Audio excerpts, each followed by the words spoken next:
사무엘상 17장 1절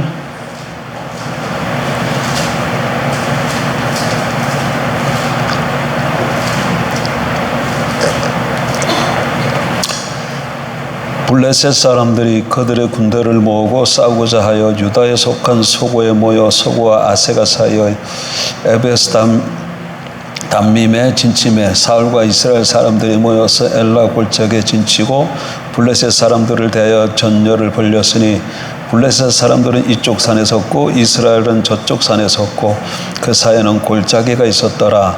블레셋 사람들의 진영에서 싸움을 도두는 자가 왔는데 그의 이름은 골리앗이요 가드 사람이라. 그의 키는 6규빗 한 뼘이요 머리에는 노투구를 썼고 몸에는 비늘 갑옷을 입었으니 그 갑옷의 무게가 놋 5천 세겔이며 그의 다리에는 놋 각반을 쳤고 어깨 사이에는 놋 단창을 메었으니 그 창자로는 배틀채 같고 창날은 철 600세겔이며 방패든 자가 앞서 행하더라. 그가 서서 이스라엘 군대를 향하여 외쳐 이르되 너희가 어찌하여 나와서 전열을 벌렸느냐. 나는 블레셋 사람이 아니며 너희는 사울의 신복이 아니냐. 너희는 한 사람을 택하여 내게로 내려보내라. 그가 나와 싸워서 나를 죽이면 우리가 너희의 종이 되겠고 만일 내가 이겨 그를 죽이면 너희가 우리의 종이 되어 우리를 섬길 것이니라. 그 블레셋 사람이 또 이르되 내가 오늘 이스라엘의 군대를 모욕하였으니 사람을 보내어 나와 더불어 싸우게 하자 한지라. 살고 온 이스라엘이 블레셋 사람의 이 말을 듣고 놀라 크게 두려워하니라. 아멘.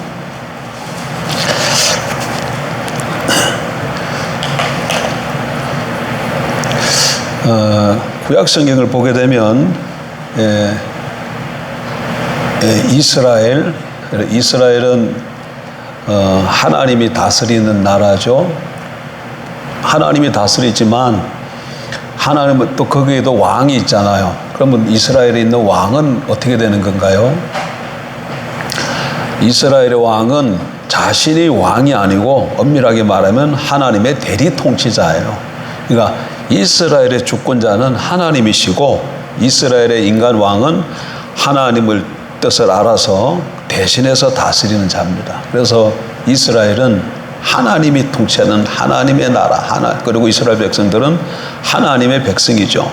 그런데 이 하나님의 나라는 이스라엘은 항상 세상 나라와 싸움을 하며 살아가게 됩니다. 세상 나라는 그 세상 임금들이 있고 그 임금 배경에는 누가 있어요? 사단이 있는 것이죠. 여기 사무엘상 17장에 보게 되면 이스라엘과 블레셋이 싸움을 하게 되었습니다. 이것처럼 이렇게 하나님의 백성들에게는 항상 뭐가 있다는 걸 알아야 됩니까? 전쟁이 있다는 걸 알아야 돼요. 전쟁. 아니 목사님 오전에는 하나님의 백성이 어떤 사람이라고 그랬습니까? 오전에 그리스도인 하나님의 백성은 어떤 사람이라고 그랬어요? 왜 형통한 사람입니까? 예, 하나님이 함께 하시기 때문에. 창세기 39장 2절에 보니까 요셉을 향해서 하나님 뭐라 그래요? 성경이 뭐라 그래요? 하나님이 함께 하심으로 형통한 자가 되어 이렇게 표현하고 있잖아요. 여호와가 요셉과 함께 하심으로 형통한 자가 되어 이렇게 표현하고 있기 때문에 여호와 하나님이 함께 하시는 자가 어떤 사람이라는 거예요? 형통한 사람, 성공한 자. 그러니까 세상 사람들의 성공과 형통의 기준하고 성경이 말하는 성공과 형통의 기준이 달라요. 예. 그러면 뭐가 맞는 겁니까? 뭐가 진리예요? 성경 66권이 진리예요. 왜? 이건 하나님이 절대적인 하나님이 주신 말씀이 있기 때문에 이 말씀이 기다 그러면 긴 거고 아니다 그러면 아닌 겁니다. 근데 이 말씀이 형통한 사람이 뭐라고 얘기한다고요? 여호와가 함께하는 자. 그 사람이 형통한 사람이라고 말하기 때문에 형통한 사람, 성공한 사람은 하나님이 함께 하시는 사람이에요. 근데 그리스도인은 어떤 사람이에요? 그리스도인은 그리스도의 영이 가는 사람이 그리스도인이죠. 그리스도 영, 성령은 누구예요? 하나님이에요. 성령 하나님입니다. 우리가 섬기는 하나님은 위격이 세 분이야. 성부와 성자와 성령.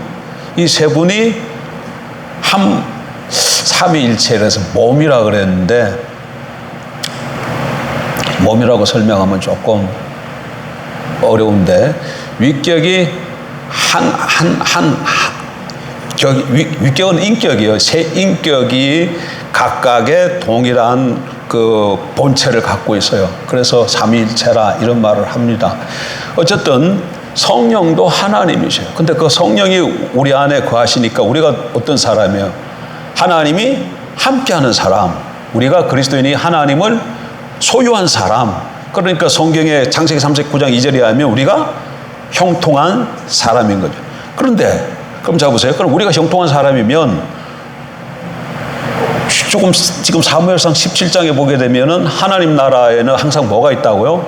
세상 나라와의 전쟁이 있는데 전쟁이 있으면 어떻게 해? 형통한 사람이. 예, 형통한 사람에게도 전쟁은 있어요. 요셉 보세요.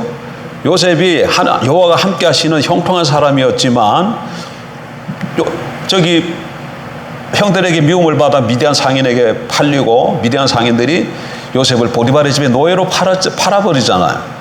예? 팔아버리잖아요. 그러니까 아버지 집에서 부족함이 없이 살던 사람이 아버지의 사랑을 받고 그렇게 채색 옷을 입고 형들은 다른 옷을 입었죠. 작업복을 입고 살았다 그러면 요셉은 채색 옷을 입어서 채색 옷이라는 것은 형들과 다른 옷을 입었다는 얘기예요. 알록달록한 이런 좋은 옷을 입었다는 것이죠.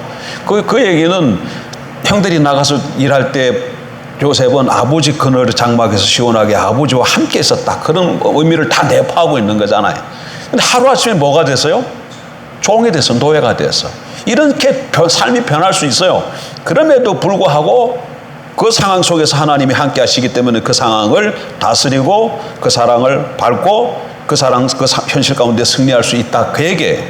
그러니까 하나님의 백성 우리에게도 항상 뭐는 있을 수 있다는 걸 본문을 통해서 기억해야 되냐면 전쟁이 있다는 것을 항상 기억해야 됩니다.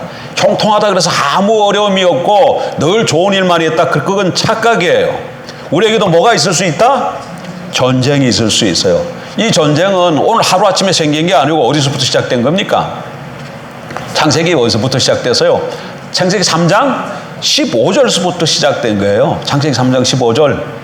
창세기 3장 15절 아담이 뱀의 유혹을 받아서 선악과를 따먹자 하나님이 뭐라고 말씀하십니까? 바로 내가 너로 여자의 후손과 원수가 되게 하고 너는 여자의 후손을 찾아봅시다. 창세기 3장 15절. 창세기 3장 15절. 이건 지금 선악과를 따먹은 후에 하나님께서 뱀에게 하시는 말씀이에요. 뱀을 심판하시면서 하시는 말이에요. 창세기 3장 15절. 내가 너로 했을 때 내가는 누구죠? 하나님이죠. 너는 사람이 아니고 누구예요? 뱀을 문맥 가운데 누구라고? 뱀에게 지금 심판하시는 말씀이에요. 그래서 너로 했을 때 너는 뱀이에요. 내가 너로 여자와 원수가 되게 하고 내 후손도 여자 후손과 원수가 되게 하리니 내 후손은 뱀의 후손이고 여자의 후손과 뭐가 되게 된다는 거니까. 그러니까 뱀은 누굴 나타내는 거예요? 사단이죠. 사단이 여자와 원수가 되고 사단의 씨도 여자의 씨와 원수가 된다. 그렇게 얘기하고 있습니다. 내가 너로 여자와 원수가 되게 하고 내 후손도 여자 후손과 원수가 되게 하리니 그 다음에 여자의 후손은 내 머리를 상하게 할 것이요 너는 그의 발꿈치를 상하게 할 것이니라 하시고 그래서 여자의 후손이 결국에는 뱀의 머리를 깨트리고 뱀은 여자의 후손의 발꿈치를 물을 것을 말하고 있는 거예요. 어쨌든 창세기 3장 15절을 보게 되면 뱀의 후손과 여자 후손 사이에 뭐가 적대감이 있고 전쟁이 있는 걸 알 수 있어요. 뱀의 후손은 사단의 후손이죠. 사단에 속한 사람. 여자 후손은 누구예요? 여자 후손은 누굴 나타내는 거예요? 장차 여자 후손으로 오실 그리스도를 보여주고 있는 얘기죠. 그러니까 사단에 속한 사람과 그리스도에게 속한 사람 사이에 늘 뭐가 있다는 걸 알 수 있어요.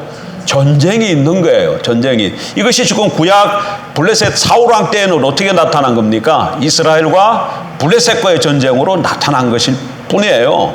그래서 신약으로 넘어와도 하나님의 백성은 우리 삶 속에서도 사단이 늘 우리를 공격하는 세상 나라로 세상의 여러 모습으로 우리를 공격하는 전쟁이 있다. 이걸 기억해요. 그러나 걱정할 필요는 없어. 예? 왜 걱정할 필요는 없어? 일단 오전의 말씀과 연관시키면 하나님이 우리와 함께 하시기 때문에 그건 오전의 말씀이고, 자, 그럼 오후에는 계속해서 어떻게 되는가 보십시다. 이렇게 전쟁이 벌어졌어요. 그런데 문제는 블레셋 사람 중에서 한 사람이 나왔는데 골리앗이라는 사람이 나왔어요. 근데 이 사람은 굉장히 거인이야. 굉장히 거인이고, 이 사람이 나와서 막 이렇게 이 싸움을 도두고 그러는데 이 큰 거인이 나와가지고 막 설치되니까 이스라엘 쪽에서 한 사람이 나가야 되는데 아무도 못 나가는 거예요. 여러분, 이때 왕이 누굽니까? 사울이에요. 근데 여러분 16장 사울이 왕이 될 때 보게 되면 사울도 보통 사람보다 이 키가 얼굴 다른 사람 이 어깨만큼보다 더 큰 키가 큰 장수예요. 근데 사울도 여기 대적해서 나가지를 못해. 벌벌 떨고 있어요. 전부 다 두려워가지고. 그런데 이때 누가 왔냐면 아버지 심부름으로 다윗이 왔다가 이 상황을 보고 다윗이 그 골리앗을 향해서 나가게 싸우는 거죠. 자, 41절 보십시다. 41절. 17장 41절. 블레셋 사람이 방패든 사람을 앞세우고 다윗에게로 점점 가까이 나가니라. 그 블레셋 사람이 둘러보다가 다윗을 보고 업신여기 이는 그가 젊고 붉고 용모가 아름다움이라. 블레셋 사람이 다윗에게 이르되 내가 나를 괴로 여기고 막대기를 가지고 내게 나왔느냐 하고 그의 신들의 이름으로 다윗을 저주하고, 그 블레셋 사람이 또 다윗에게 이르되 내게 오라. 내가 내 살을 공중의 새들과 들짐승들에게 주리라 하는지라. 다윗이 블레셋 사람에게 이르되 너는 칼과 창과 단창으로 내게 나오거니와 나는 만군의 여호와 이름 곧 내가 모욕하는 이스라엘 군대의 하나님의 이름으로 내게 나아가노라. 오늘 여호와께서 너를 내 손에 넘기시리니 내가 너를 쳐서 내 목을 베고 블레셋 군대의 시체를 오늘 공중의 새와 땅의 들짐승에게 주어 온 땅으로 이스라엘의 하나님의 계신 줄 알게 하겠고, 또 여호와의 구원하심이 칼과 창에 있지 아니함을 이 무리에게 알게 하리라. 전쟁은 여호와께 속한 것인지 그가 너희를 우리 손에 넘기시리라. 블레셋 사람이 일어나 다윗에게로 마주 가까이 올 때에 다윗이 블레셋 사람을 향하여 빨리 달리며 손을 주머니에 넣어 돌을 가지고 물매로 던져 블레셋 사람의 이마를 치매 돌이 그의 이마에 박히니 땅에 엎드러지니라. 여러분, 이거 얼마나 기가 막힙니까? 자, 지금 블레셋 쪽에서는 골리앗이라는 거인이 나와가지고 막 얘기합니다. 그러니까 이스라엘 쪽에서 누구 한 사람 나오라 그러는데 아무도 못 나가. 근데 마침 아버지 심부름으로 다윗이 왔다가 그 모습을 보고 다윗이 나가서 대적을 하는 거예요. 그런데 다윗은 골로새과 비교해 보니까 어떻게 돼 있어요? 뭐라고 성경이 묘사하고 있어요? 자, 여기 다윗을 뭐라고 묘사하는가 좀 보세요. 42절.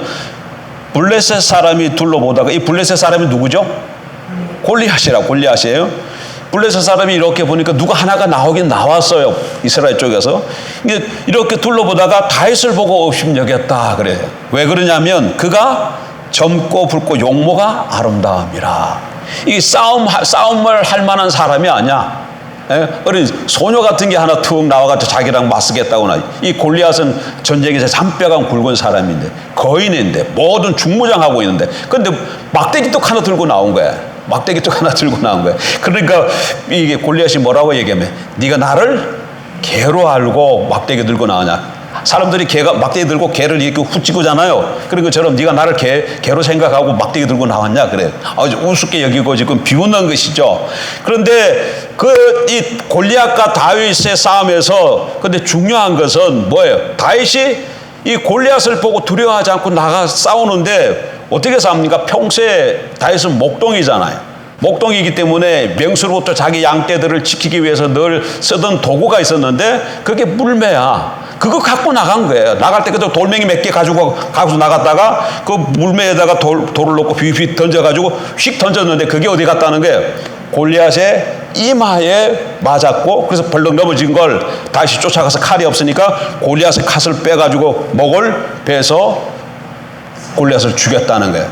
그리고 나서 계속해서 성경을 읽어보게 되면 군인들이 그 양쪽 군인들이 다 볼 것 아니에요. 블레셋 군대도 이렇게 보고 이스라엘 군대도 이렇게 보고 골리앗과 다윗이 싸우는 걸 보고 골리앗이 넘어져서 목에 베임을 대고 보니까 이스라엘 군대들이 와 사기가 올라서 일어나고 다시 추격해 나오고 싸움을 튀쳐나오고 골리앗 블레셋 사람들은 자기 장수가 죽은 것을 보고 사이가 떨어져 도망가게 돼서 전쟁이 어떻게 됩니까? 이 싸움에서 처음에는 블레셋 군대가 이길 것처럼 보였지만 이스라엘 군대가 큰 이 전쟁에서 크게 승리하게 되는 것이죠.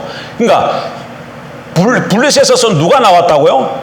골리앗이 나왔고 이스라엘에서는 다윗이 나왔어요. 그러니까 1대1 싸움이야. 1대1 싸움이었는데 1대1 싸움에서 다윗이 승리함으로 누가 승리한 거예요? 이스라엘이 승리가 되어졌다. 그 얘기입니다. 이래서 이 전쟁에서는 이스라엘 승리로 끝이 납니다. 그럼 오늘 이 사건이 오늘 우리하고는 어떻게 됩니까? 이 사건은 다윗은 장차 다윗의 후손으로 오실 그리스도에 대한 예표예요. 그리스도에 대한 예표예요. 그리고 골리앗은 무엇에 대한 예표로 보면 될까요? 그러면 땅에는 사단에 대한 예표로 볼 수 있겠죠. 그래서 그리스도와 사단의 싸움을 미리 성경을 통해서 보여주고 이 성경에서 누가 이깁니까? 그 다윗이 이긴 것처럼 그리스도가 승리하게 될 것을 보여주는 사건이에요. 근데 여러분 이거 골리앗이 죽는 걸 한번 보세요. 어떻게 죽는가? 물맷돌이 이마에 맞춰서 죽어요. 이마에 머리가 깨어져서 죽는다고. 머리가 깨져 죽어요. 창세기 3장 15절에 여자의 우선이 뱀에 뭘 깨트린다 그랬습니까? 머리를 깨트린다고 되어 있어요. 그러니까 이런 성경을 이렇게 보면 이런 것이 그냥 우연히 그렇게 되어진 게 아니고 일관성이 있어요. 일관성이 있었어요. 일관성이 쭉 있어요. 이게 머리가 골리앗으로 나타난 사단이 그리스도로 말미암아 머리가 깨져서 죽는 모습을 골리앗과 다윗의 전쟁을 통해서 하나님께서 다시 한번 보여주시는 것이죠. 어쨌든 우리가 싸웁니다. 우리 싸움이 있는데 이 싸움은 그냥 1대1의 싸움이 아니라 대표자의 싸움이에요. 다윗과 골리앗의 싸움인 것처럼 그리스도와 사탄의 싸움이에요. 근데 이 싸움에서 누가 이겨요? 다윗이 골리앗을 물리친 것처럼 그리스도가 사탄과의 싸움에서 승리하십니다. 그리스도는 어디서 승리하셨어요? 십자가의 죽으심으로. 골로새서 2장.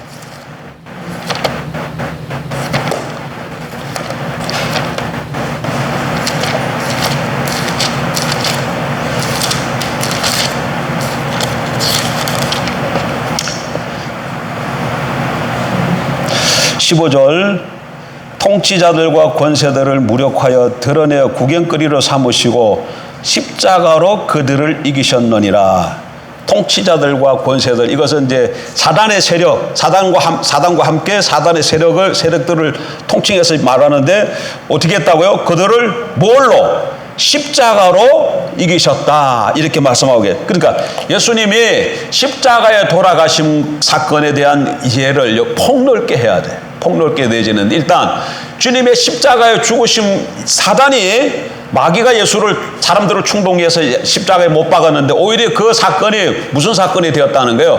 사단을 무력화시키는 사건이 되었다는 것을 성경이 말하고 해요. 그래서 요한일서 3장 8절에 보면 예수님이 이 땅에 오신 목적 중 하나가 뭐예요? 요한일서 3장 8절.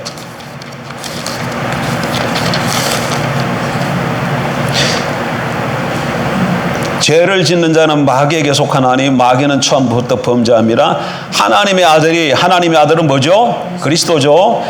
예수 그리스도 하나님의 아들이 나타나신 것은 마귀의 일을 멸하려 하심이라. 예수님이 이 땅에 오신 목적 중 하나가 뭐라는 거예요? 마귀를 멸하는 거예요. 마귀를 멸하는 거예요. 근데 이 마귀를 멸한다 했을 때 이 멸한다는 말은 무력하게 한다 이런 말이에요. 무력하게 한다는 그런 의미예요. 예수님이 십자가에 죽으심으로 마귀가 어떻게 됐다는 거예요? 사탄이 사탄이 완전히 죽은 건 아니야. 어떻게 됐다는 거예요? 무력화되었다는 거예요. 예를 들면 권투할 때에, 요즘은 권투를 안 하는데 옛날에는 권투했잖아요. 권투 시합들 보면 KO로 넘어지는 사람이 있잖아요. 그런데 그 KO로 이겼다 해서 그 KO 된 사람이 죽은가요? 죽은 건 아니에요. 그렇지만 이렇게 KO 펀치 맞고 떨어진 것처럼 십자가 사건이 그것을 가리키는 거예요.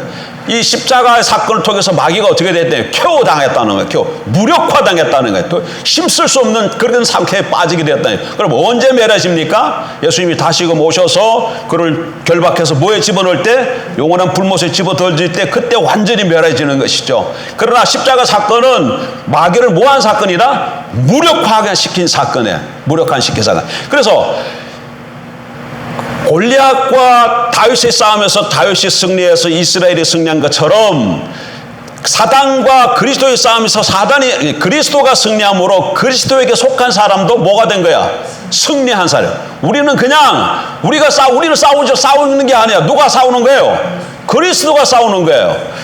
블레셋과 이스라엘 싸움 때에 이스라엘 군대가 블레셋 군대랑 싸웠습니까? 아니에요. 그들은 양쪽 진영에 이렇게 보고 있어요. 근데 이스라엘 쪽에서는 누가 나왔습니까? 다윗이 나오고 블레셋 쪽에는 골리앗이 나왔어요. 그리고 둘이 싸워서 다윗이 이기니까 이스라엘 군대가 이긴 것이 된 것처럼 그리스도와 사단이 하나님의 백성의 전쟁이 있는데 이 전쟁은 우리가 직접 나가 싸우는 게 아니라 누가 싸우는 것이다? 그리스도와 사단이 1대1로 싸우는데 그리스도가 어떻게 하셨다는 거예요? 십자가에 죽고 부활하심으로 그리스도가 승리하셨고 그리스도의 승리가 우리의 승리가 돼서 우리도 동시에 승리한 자가 되는 거예요.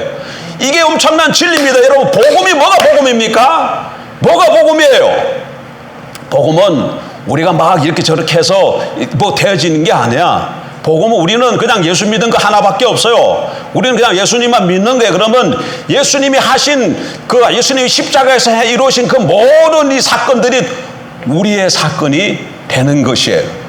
그래서 복음이야. 그래서 중요한 거는 예수님이 누구시고 예수님이 십자가에서 무슨 일을 이루셨는가를 아는 것이 너무너무 중요해. 왜? 그 일이 무슨 사건이 되기 때문에?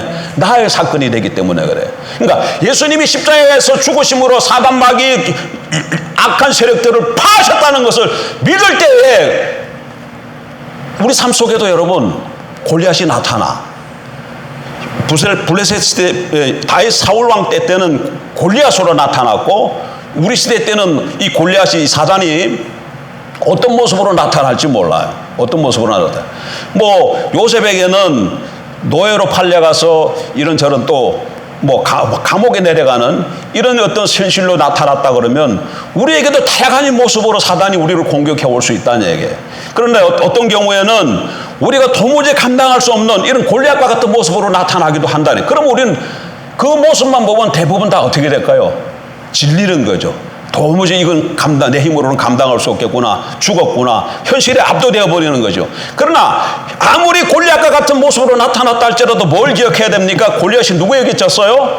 다윗에게 진 것처럼 사단 마귀는 누구에게 졌어요? 그리스도에게 졌어요. 그래서 나는 그리스도에게 속한 사람이기 때문에 골리앗을 내가 상대하지 못해, 사단을 내가 상대하지 못해도 그리스도가 상대해서 승리했기 때문에 그리스도 안에서 사단과의 승리는 누구 승리가 되는 거예요?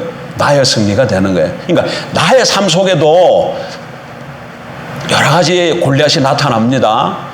여러 가지 모습으로 나타날 수 있어요. 이런 골리앗이 이스라엘 백성들 앞에는 뭐 홍해도로 나타나기도 했고 또 요단강으로 나타나기도 하고 여리고성으로 나타나기도 했어요. 그러나 늘 하나님이 함께 하셨기 때문에 홍해도 갈라지고 요단강 물도 끄치고 여리고성이 무너져 내렸잖아요. 그런 것처럼 그리스도가 십자가에 죽고 부활하시면 그 승리가 우리의 승리이기 때문에 나의 삶 가운데 나타나는 그 모든 문제는 다 어떻게 됐다? 나의 발 아래 있다는 것을 믿으십시오. 이게 복음이야. 이게 복음이야. 이게 현실은 안 그런데요? 아니야. 믿고 나아가면 현실이 그렇게 바뀌어. 믿고 나아가면 현실이 그렇게 바뀐다니까. 그러니까 우리가 그걸 안 믿는 거야. 이 사실 원래는 첫째는 진리를 몰라. 진리가 뭔지를 몰라.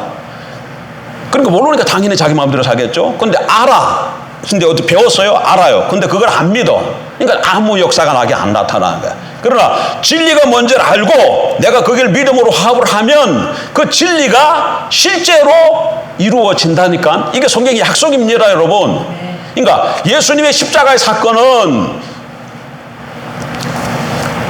이걸 알아야 돼. 우리가 예수님을 믿으면 무슨 일이 벌어지냐면 이 믿음이라는 것이 예수님과 우리를 하나 되게 만들어요. 언약이 뭡니까, 여러분? 언약은 두 인격체를 법적으로 맺은 공적인 관계잖아요. 결속 하나 되게 만드는 거야. 뭐가? 언약은 둘을 하나 되게 만드는 거예요. 근데 갈보리 십자가 사건은 언약의 사건이라고 그랬잖아요. 갈보리 사건, 예수님 갈보리 피 흘리신 것 새 언약의 사건입니다. 그래서 우리가 예수님 믿으면 그 언약 사건을 통해서 예수 그리스도와 우리가 뭐가 되는 거예요? 하나가 되는 거예요. 하나가 돼. 그래서 다시 그 골로새서 2장 다시 한번 보세요.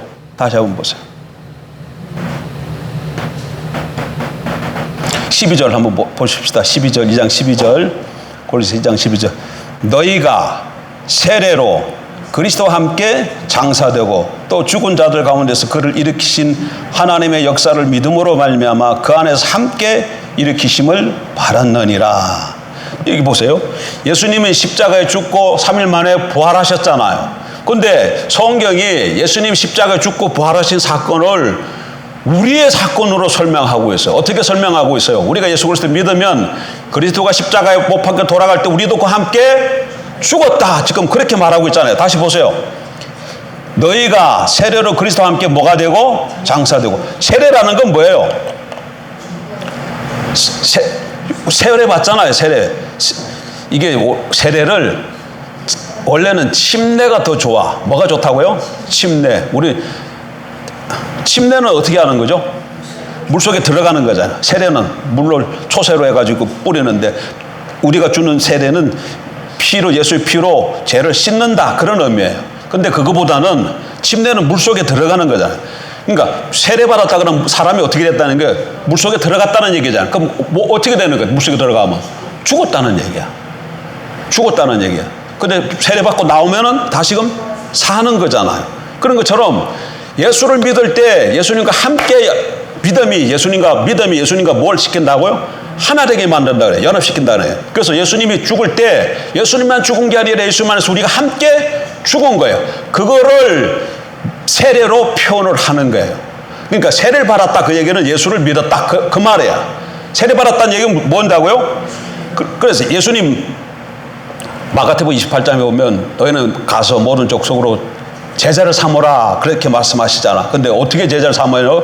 가서 아버지와 아들과 성령 이름으로 세례를 주고 내가 너희에게 분부한 것을 가르쳐 지키게 하라 그랬잖아요. 가야 돼. 그래서 가가지고 아버지 아들과 성령의 이름으로 세례를 주라는데 세례 주라는 얘기는 무슨 얘기예요? 그러니까 예수 믿게 하라 그 얘기예요.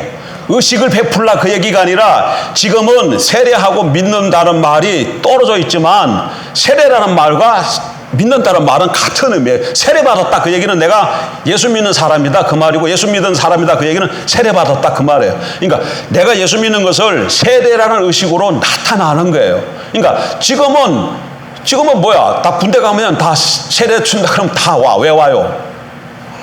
테일이 군대에 가서 세례 받아서?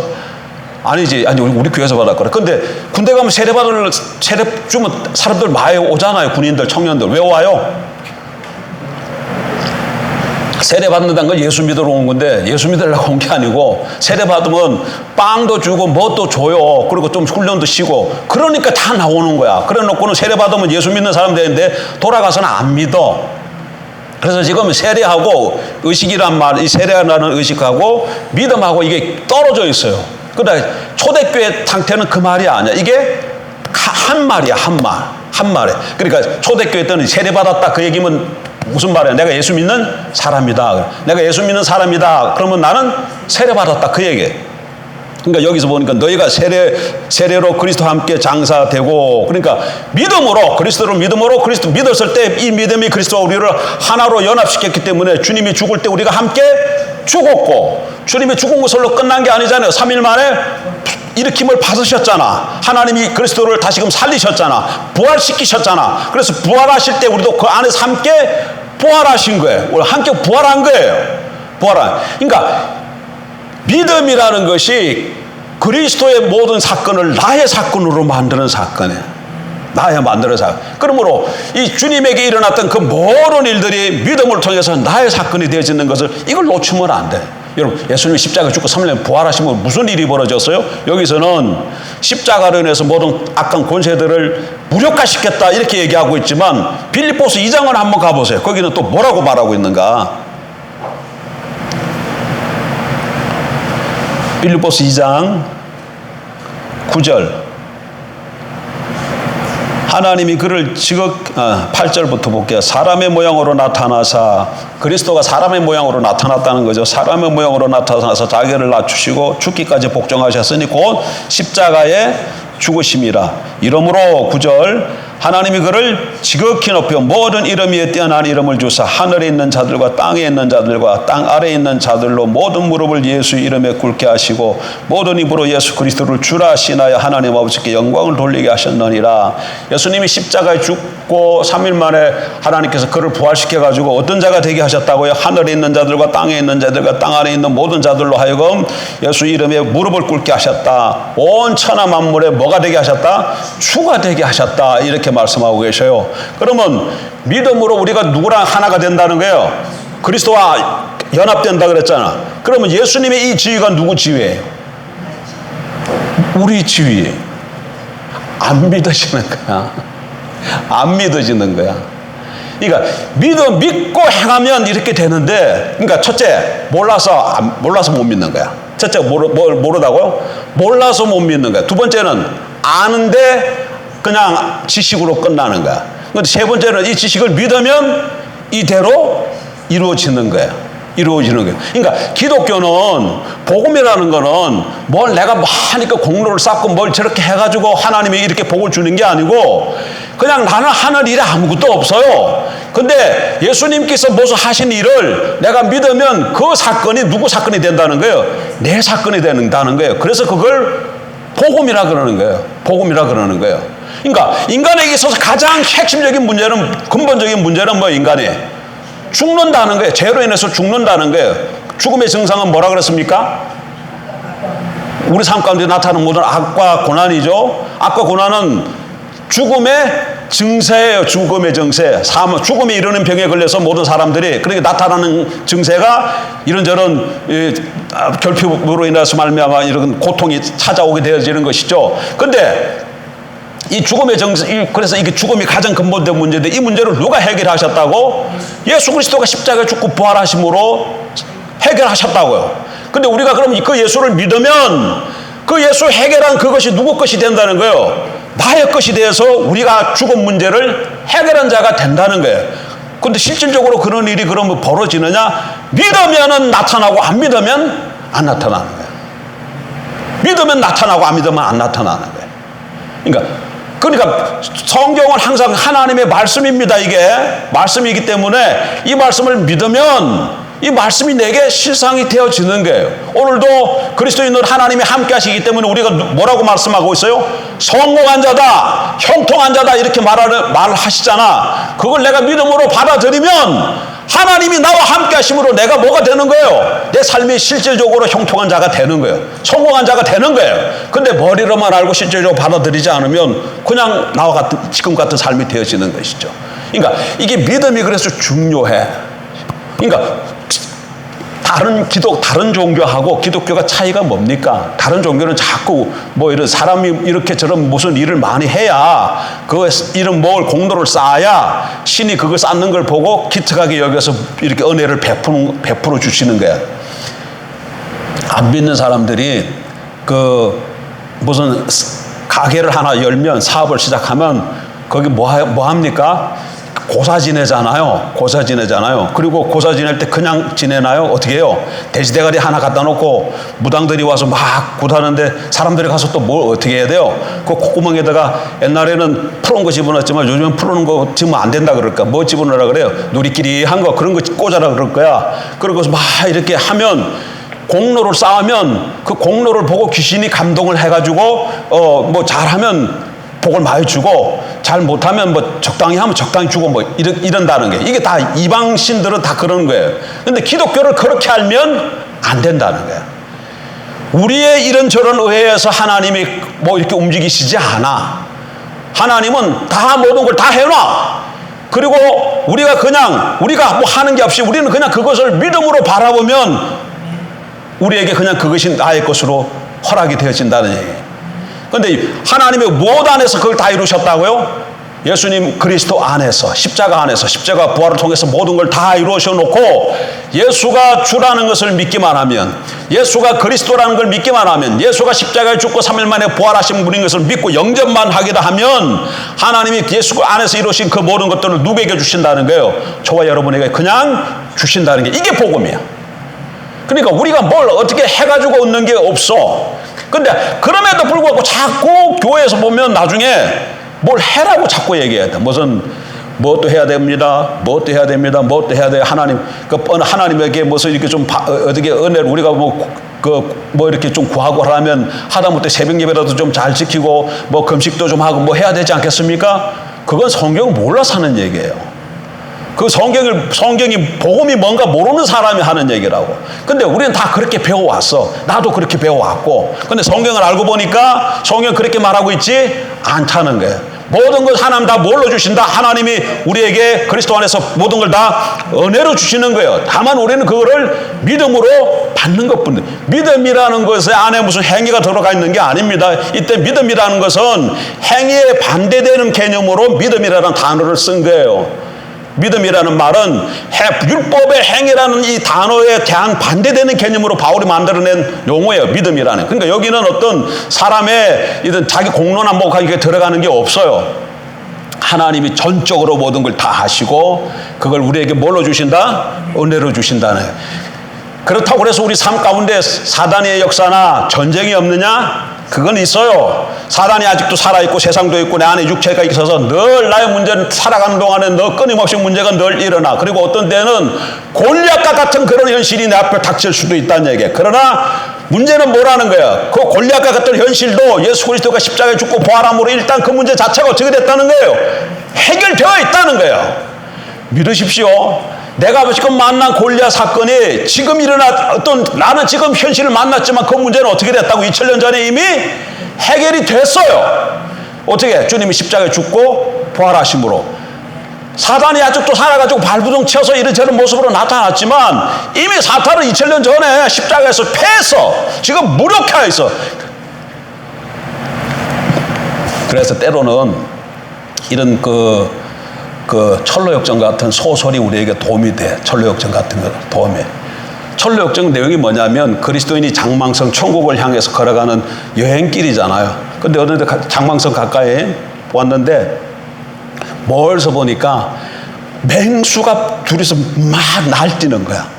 그러니까 거길 저 맹수를 지나서 가면 이제 딱 들어가는데 저 맹수 때문에 못 들어가는 거예요. 근데 그 앞에 베드로인가? 겁내지 말고 와라. 겁내지. 저 맹수들이 날뛰고 있어도 겁내지 마라. 저거 해하지 못한다. 그런데 많은 사람들이 베드로가 그렇게 얘기를 해도 아직 베드로인지 아닌지 잘 모르겠습니다. 제가 좀 각색을 좀 해야 되겠네. 그런데 그 말을 못 믿어. 너무나 맹수들이 사납게 날뛰고 있기 때문에 가면 죽을 것 같아. 그때 어떤 이 그리스도인이 그 베드로의 말을 듣고 가봤더니 어떻게 돼 있어요? 맹수 두 마리가 묶여 있는 거야.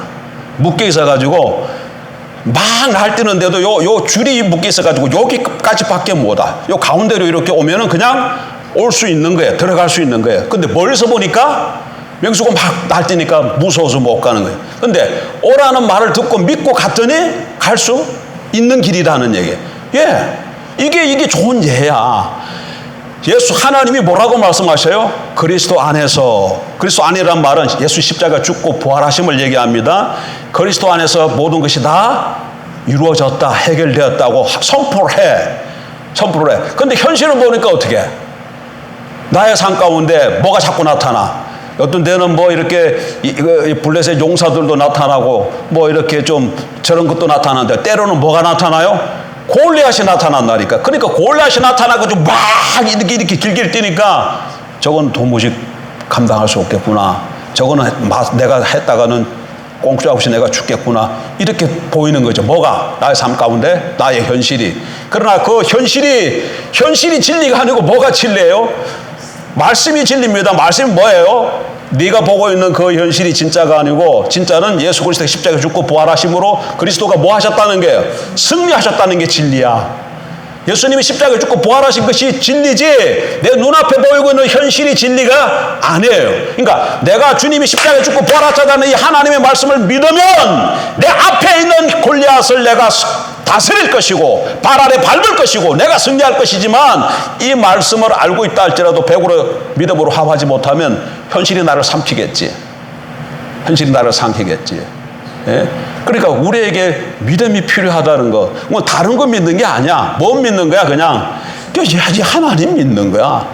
예? 하나님 믿는 거, 예수님 믿는 거예요. 하나님이 나와 함께 하신다. 예? 하나님 내 안에 누가 거하신다? 그리스도가 거하신다. 그래서 여러분 안에 오늘도 우리가 성경 찾아봤지만 우리 안에 누가 거하신다고? 예수 그리스도가 너희 안에 거하시는 걸 알지 못하느냐? 예수 그리스도가 너희 안에 거하지 않으면 너희가 버림받은 자니라. 여러분 고린도후서 13장에만 나와 있는 말씀이 아니고 로마서 8장에도 그리스도인이 없으면 그리스도인이 아니라고 그렇게 말씀하시잖아요. 예? 로마서 8장도 봐봐요. 몇 절이에요?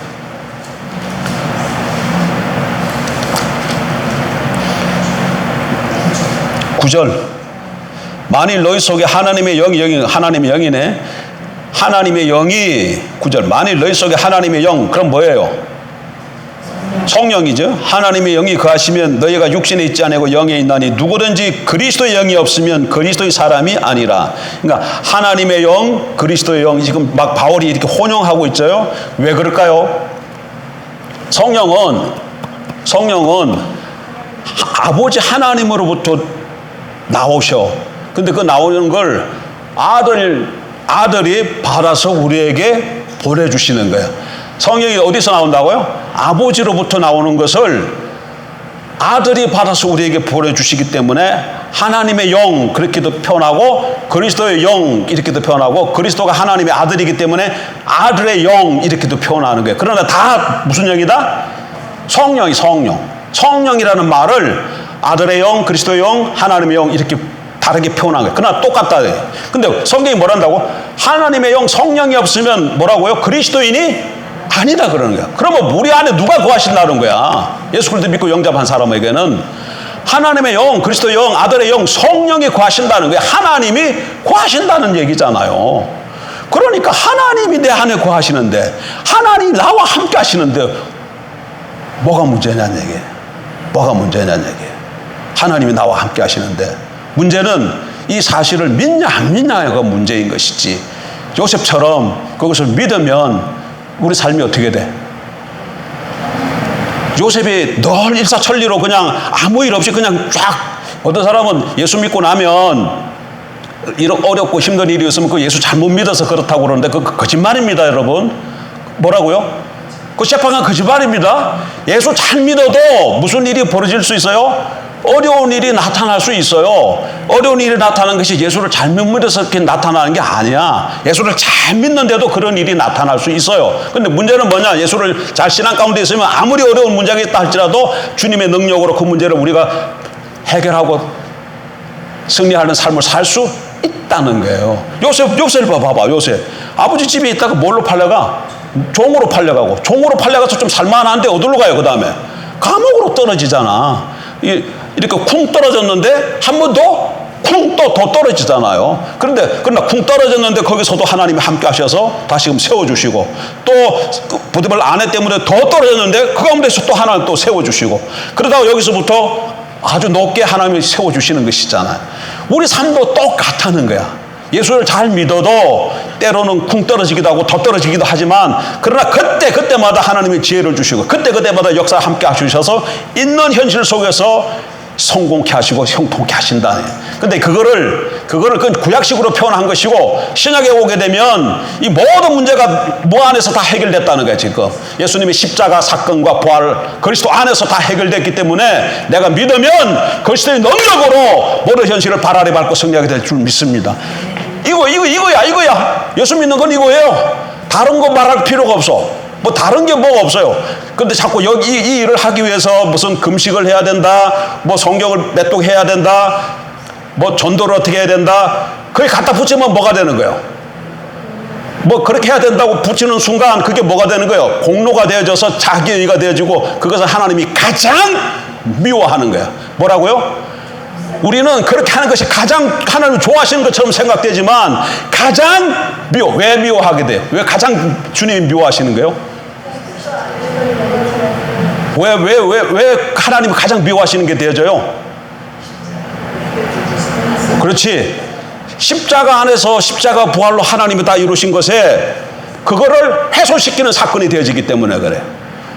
뭘 갖다 붙이면 하나님이 완전하게 이루는 것을 불완전하게 하는 것으로 만들어 버린다는 거예요. 그래서 하나님이 가장 싫어하셔. 그래서 은혜에서 떨어지고 그리스도에 가서 끊어진다 이렇게 표현하고 있는 거예요. 그러니까 그냥 하나님이 다 하셨어. 그리스도 안에서 다 하셨어. 그리고 그걸 우리에게 그냥 주셨어요. 우리는 그냥 믿음으로 바르면 돼. 여러분의 문제가 뭡니까? 여러분 당면한 문제가 뭐예요? 자매의 당면한 문제는 뭐요? 당면한 문제가 뭐든지 모르겠지만 골리앗이 있잖아요. 골리앗. 김찬주에게 나타난 골리앗. 그 골리앗은 이미 죽었다고 믿어야 돼. 어쩌다고요? 어디서 죽은 거야? 그리스도 십자가에서 주님이 다윗이 골리앗을 죽인 것처럼 그리스도가 나의 골리앗을 죽였어요. 나타난 건 뭐야 지금 나타난 건? 그게 진리가 아니고 죽었다는 게 진리야. 믿어야 됩니다. 현실에 있는 그것이 진리가 아니고 현실에 나타나는 그건 뭐다? 호상이야 호상. 그게 성경하는 얘기입니다. 그게 성경하는 얘기예요. 이러니까 이게 뭐 문제가 될 것 없잖아요. 문제가 될 것 없잖아요. 그런데 실장 그런데 또 문제가 돼가지고 우리가 이렇게 이 몸에 이제 뭐가 좀 문제가 생겨가지고 힘들어졌다. 여러분 디스크가 얼마나 아픈지 압니까? 디스크를 안 걸려본 사람은 이 디스크가 얼마나 아픈지 몰라. 내가 디스크를 한번 걸려보니까 내가 지난주 금요일까지 제가 주사 3대 맞았습니다. 주사 3대 맞고 나니까 지금 좀 쌩쌩해졌어요. 처음에 콱 눌렸을 땐 진짜 그렇게 아픈 거 처음 봤어. 의자로 앉으려고 그러다가 앉지도 못하고 서지도 못하고 그러고 막 아파하고 그러다가 저다가 섰는데 이게 디스크가 오니까 마음대로 움직이지 못한다는 게 이게 얼마나 힘든지 모르겠더라고. 얼마나 힘든지 모르겠다. 근데 그렇게 해가지고 죽었다 내가. 그렇게 해서 내가 죽었다. 그러면 실패한 거예요? 그래서 내가 죽으면 실패한 거냐고요. 진리는 뭐가 진리예요? 그리스도인의 죽음은 뭐예요? 이 지금 육신의 장막을 벗는 거라 그러잖아요. 왜? 우리 앞에는 새하늘과 새 땅이 펼쳐져 있는데 그 땅에는 이런 헌옷 입고는 못 돌아가기 때문에 새 옷 입고 들어가기 때문에 이거 헌옷을 벗는 거예요. 그러니까 죽음 실패한 게 아니야. 실패한 게 아니야. 그러면 그거 하나 진리가 있고 그 다음에 또 그리스도 안에서 하나님께서 때가 아직 되지 않았다 하면 우리가 믿음으로 받아들이면 또 디스크가 또 낫기도 하고 하나님의 능력으로 낫기도 하고 그러니까 이래도 좋고 저래도 좋은 것이 그리스도인의 삶입니다. 어쨌든 중요한 거는 놓치지 말아야 되는 것은 그리스도 안에서 하나님께서 모든 문제를 해결하시고 우리에게 그걸 다 주셨다. 우리는 그냥 그것을 믿음으로 받으면 된다는 거야. 믿음을 받. 하나님이 나와 함께 하심으로 나는 형통한 사람이다. 형통한 사람입니다. 아니 내가 뭐 형통한 사람이야. 난 지금 뭐 그게 문제가 아니야. 내 삶이 보니까 형통한 아닌가? 아니야. 형통한 삶. 현실을 보고 현실이 진리라고 생각하면 현실이 여러분 삶이 될 거야. 현실이 보고 현실이 진리라고 생각하면 현실이 여러분의 삶이 되는데 현실이 이게 진리가 진리 아니고 말씀이 진리라고 믿으면 말씀대로 되어진다. 그 얘기예요. 이해가 되죠? 그러니까 말씀이 진리라고 얘기하는 것을 따라 살아감으로 이 땅에서 형통한 사람 되기를 주 이름으로 축복합니다.